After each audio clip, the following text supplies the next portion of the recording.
Halo semuanya, kembali lagi ketemu dengan saya. Dan handling objection kali ini temanya adalah Pak, mendingan MLM yang masih baru Pak. Kalau yang ini kan sudah lama.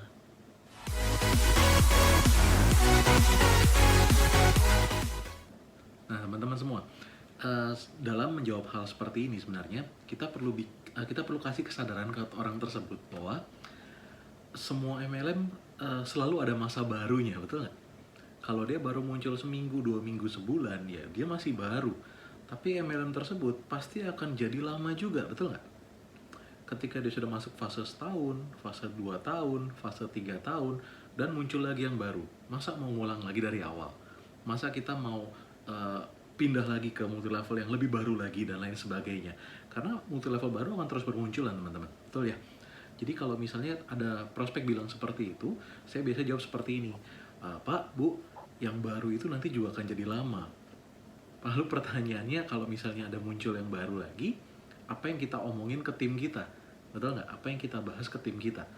Kan mereka ikut karena mereka percaya sama kita juga, betul nggak? Jadi kalau saya pribadi, saya menilainya bukan masalah baru atau enggak, atau lamanya sebuah perusahaan multi level, tapi multi level ini layak dijalankan atau enggak. Nah, kriteria untuk layak dijalankan itu ada banyak, teman-teman. Minimal itu ada 7, ada 6 sampai 7. Ya perusahaannya komitmen atau enggak, ownernya bagaimana, produknya punya wow factor atau tidak, terus marketing plan-nya adil dan berpihak pada member atau tidak, pembayarannya bagaimana dan lain sebagainya. Nanti ada fase training khusus untuk itu. Tapi ketika kita menjelaskan ke teman kita, ke prospek kita, ke calon mitra kita, adalah kuncinya bukan seberapa baru atau seberapa lama, tapi yang penting perusahaan ini bisa kerjasama dengan kita atau tidak, ya, dan kita bisa bertumbuh nggak di perusahaan tersebut. Ya makanya salah satu faktor lagi adalah support sistemnya atau sekolah bisnisnya.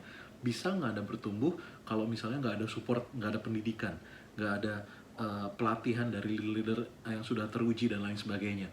Karena kalau misalnya support sistemnya nggak kuat, sekolah bisnisnya nggak kuat, bisnis kita nggak akan bisa jadi aset. Kita hanya akan banyak jualan, tapi fokusnya kita adalah membangun aset, betul? Nah, jadi seperti itu cara menjawabnya, teman-teman. Simple, padat. Jadi teman-teman bisa gunakan kalimat tersebut ke prospek kita. Oke? See you, better life with MCI.